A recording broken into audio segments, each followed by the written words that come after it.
جناب زہرا صلوات اللہ علیہ کے جو مقام و منزلت اور عزوب قرآن و حدیث اور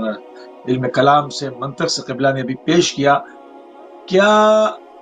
ان کے اوپر ہوئے ہوئے ظلم کو نظر انداز کر کر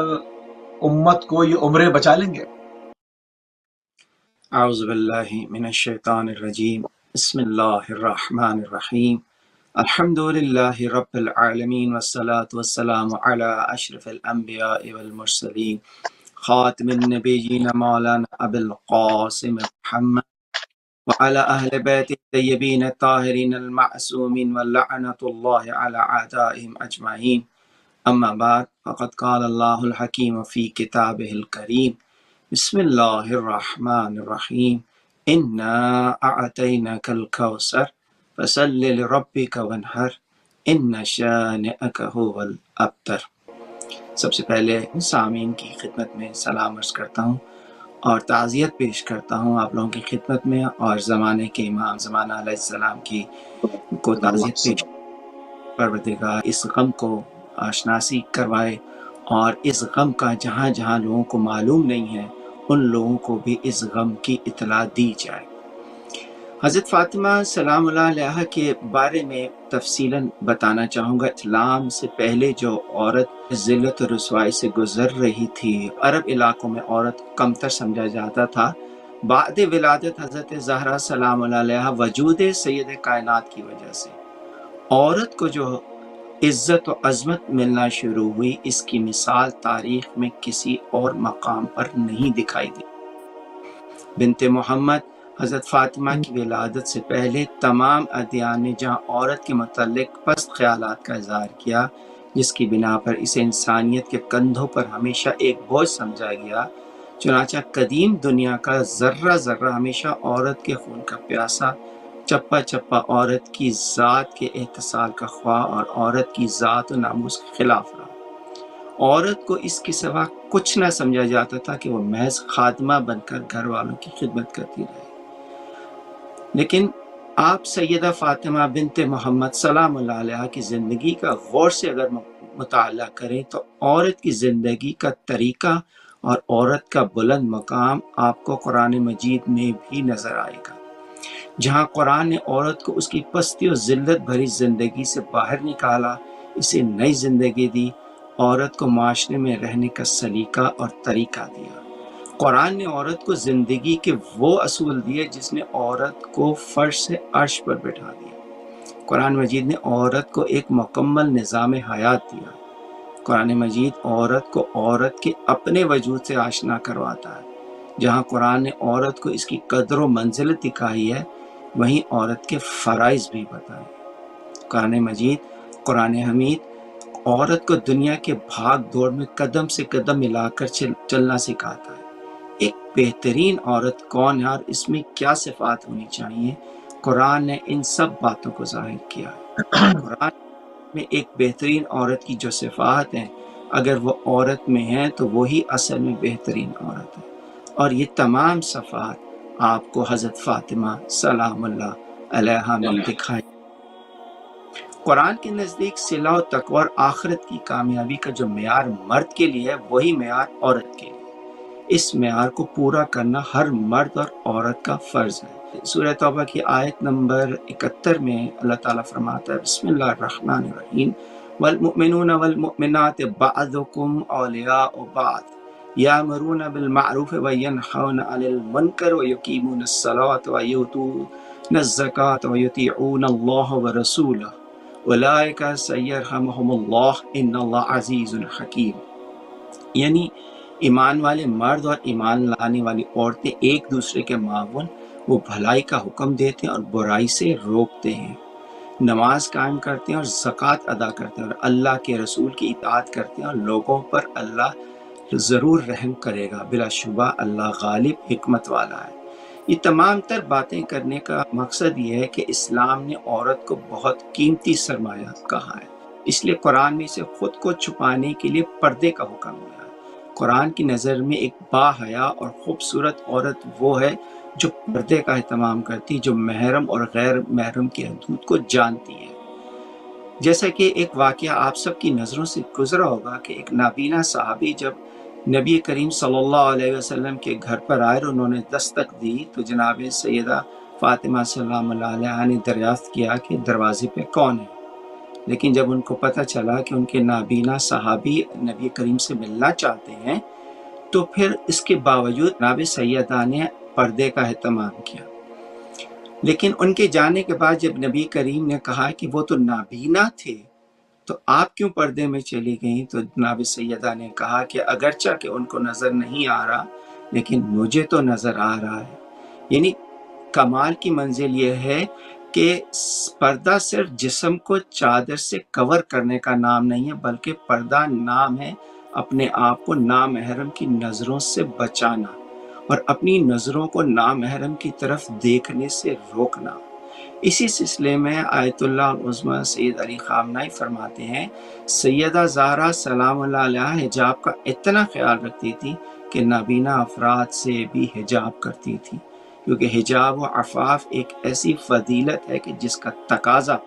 خدا نے کیا ہے اور خدا کی خوشی اور رضا کا سبب ہے۔ آپ کی حیات طیبہ سے ایک اور اہم اصول زندگی کے مقصد یعنی بندگی کے نزدیک لے جانے کا سبب بنتا ہے حجاب اور عفت و پاک دامنی کا اصول ہے، جو کہ انسانیت کی نجات کا سبب ہے، انفرادی لحاظ سے بھی اور سماجی لحاظ سے بھی۔ تو یہ بہت اہم بات ہے کہ کس طرح جناب سیدہ نے اپنی زندگی اور اپنے کردار کے ذریعے اس وقت کے مسلمانوں کو یہ بتانے کی بھرپور کوشش کی ہے کہ عورت کا مقام کیا ہے، عورت کی عزت کیا ہے، اور جس گھر میں عورت رہ رہی ہے اس گھر کی عزت کیسے کرنی ہے۔ اور کس دور میں جناب سیدہ سلام اللہ علیہ کی ولادت ہوئی ہے کہ جب بیٹی کے پیدا ہونے پر لوگ غم کا اظہار کرتے تھے۔ میں قربان جاؤں اپنے آقا، اپنے آخری نبی، نبیوں کے سردار پر کہ گھر پر رحمت پیدا ہوتی ہے، نام فاطمہ رکھا جاتا ہے اور اپنی اس اکلوتی بیٹی کی پرورش کر کے لوگوں کو دکھایا جاتا ہے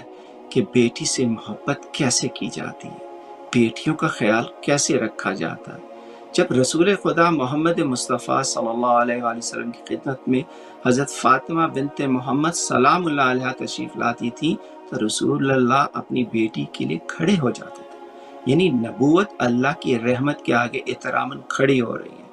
نبی کریم پورے عالمین کے لیے رحمت ہیں، تو یہ درجہ بھی اللہ نے اپنے حبیب کو حضرت فاطمہ سلام اللہ علیہ کی وجہ سے دیا ہے، کیونکہ بیٹی رحمت بن کر اس دنیا میں آتی ہے، اور اگر بیٹی اللہ کے حبیب کی ہو، رسول خدا کی ہو، محمد مصطفیٰ کی ہو، تو جناب فاطمہ کا مقام مرتبہ کتنا بلند ہوگا۔ یہی وجہ ہے کہ سرور کائنات حضرت محمد صلی اللہ علیہ وسلم جب اپنی بیٹی کے گھر کے سامنے سے گزرتے تھے تو رک کر در فاطمہ پر سلام کرتے تھے، صرف اس لیے کہ لوگ جان لیں، امت جان لے کہ جس گھر کے آگے رک کر اللہ کا نبی سلام کر رہا ہے یہ کوئی عام گھر نہیں ہے، اس گھر کی ہمیشہ عزت کرنی ہے۔ مگر افسوس رسول خدا کی شہادت کے چند روز بعد اسی گھر کو آگ لگا دی گئی، جبکہ حضرت فاطمہ نے ان مسلمانوں سے گفتگو کر کے بتایا بھی تھا کہ تم کس گھر پر آگ لگانے آئے ہو، جو رسول خدا کی آل کا گھر ہے۔ یہاں پر میرا سوال ہے کہ یہ کیسے مسلمان تھے کہ اسلام میں عورت کی اہمیت و مقام کی تعلیم دی جا چکی تھی، قرآن مجید میں بھی عورت کا احترام بتایا جا چکا تھا، اس کے باوجود ان مسلمانوں نے رسول اللہ کی آل کے گھر پر آگ لگائی، جہاں جنت کے سردار امام حسن اور امام حسین رہتے ہیں، جہاں جنت میں عورتوں کی سردار حضرت فاطمہ رہتی ہیں، اللہ کا ولی حضرت علی ابن ابی طالب علیہ السلام رہتے ہیں۔ اس گھر کو نہ صرف آگ لگائی بلکہ حضرت محسن جو اپنی ماں حضرت فاطمہ کے بدن مبارک میں تشریف فرما تھے، آپ کے بیٹے کو شہید اس وقت کیا جب حضرت فاطمہ پر جلتا ہوا دروازہ گرایا، آپ دروازے کے نیچے دب گئی اور مسلمانوں کی فوج اس دروازے کے اوپر سے گزرتی گئی۔ خدا کی لعنت ہو آل رسول پر ظلم کرنے والوں پر۔ اور صرف یہ نہیں، پھر جب مسلمانوں کی فوج حضرت علی کی گردن میں رسی باندھ کر لے جاتے تھے تو حضرت فاطمہ نے اپنے زخمی جسم کے ساتھ مولا علی کو تھام لیا اور لے جانے سے روکا۔ اس وقت ایک لعین نے جناب سیدہ کے ہاتھ پر تازیانہ مارا، حضرت زہرا کے ہاتھ زخمی ہوا تو پھر دوسرے ہاتھ سے بی بی نے مولا علی کو تھام لیا. پھر اسی ظالم نے حضرت فاطمہ کے ہاتھ پر تازیانہ مارا، اور جب حضرت فاطمہ ہاتھ نہیں چھوڑ رہی تھی تو اس لعین نے رسول اللہ کی بیٹی کے چہرے پر تماچا مارا. اللہ اکبر. مولا علی کی ولایت کو بچانے کے لیے، اسلام کو بچانے کے لیے، رسول کی بیٹی نے نہ صرف اپنی جان کی قربانی دی بلکہ اپنا پہلا بیٹا حضرت محسن بھی اس اسلام کی خاطر دی. جناب سیدہ سلام اللہ علیہا کے بارے میں علامہ اقبال نے کیا خوب لکھا ہے کہ مریم از یک نسبت عیسیٰ عزیز، از سہ نسبت حضرت زہرا عزیز. یعنی حضرت مریم کو ایک نسبت حاصل تھی تو اس وقت کی قوم نے حضرت مریم کو اتنی عزت دی، لیکن حضرت زہرا کو ایک نہیں 3 نسبتیں حاصل تھیں کہ رسول کی بیٹی ہیں، ایمان کی زوجہ ہیں، ایمان کی ماں ہیں. اس کے باوجود اس وقت کی حکومت نے نبی کی بیٹی کا خیال نہیں رکھا، نبی کی بیٹی کو اذیت دی. نہ صرف اذیت دی، ان کے گھر کو آگ لگائی. نہ صرف آگ لگائی، جب بی بی اپنا حق لینے دربار گئی ہیں تو رسول کریم صلی اللہ علیہ وآلہ وسلم کے ہاتھ کی لکھی ہوئی لکھا جو نبی کریم نے اپنی بیٹی کو اس کی بے حرمتی کی حکومت وقت میں، اور بی بی کو دربار سے واپس لوٹا دیا. تو یہ حقیقتیں ہیں تاریخ کی جسے چھپایا نہیں جا سکتا، اور یہ تمام حقائق جو ہیں ان کی اپنی کتابوں میں درج ہیں. فرق صرف یہ ہے کہ یہ اٹھا کر پڑھتے نہیں ہیں، اور جو پڑھتے ہیں وہ بتاتے نہیں ہیں، چھپاتے ہیں اس حقیقت سے. اور اس کی وجہ یہی ہے کہ یہ جیسے کہ قرآن کی وہ آیت ہے فَهُمْ لَا يَرْجِعُونَ، یہ آیت اشارہ صرف کافروں پر نہیں کرتی، ہر اس شخص پر یہ اشارہ کرتی ہے جو ظلم کو دیکھ تو رہا ہے لیکن خاموش ہے، جو ظلم کو دیکھ تو رہا ہے لیکن ظالم کے خلاف بول نہیں رہا، جو بول نہیں ظلم رہا. کو اچھا دیکھ رہا لیکن ظلم کے بارے میں کچھ نہیں کہہ رہا. رضا حسین سیدی صاحب، بہت خوبصورت انہوں نے تمام چیزیں جو ہے وہ خوبصورتی سے بیان کی، اور یہ تاریخی حقائق ہیں، اور یقیناً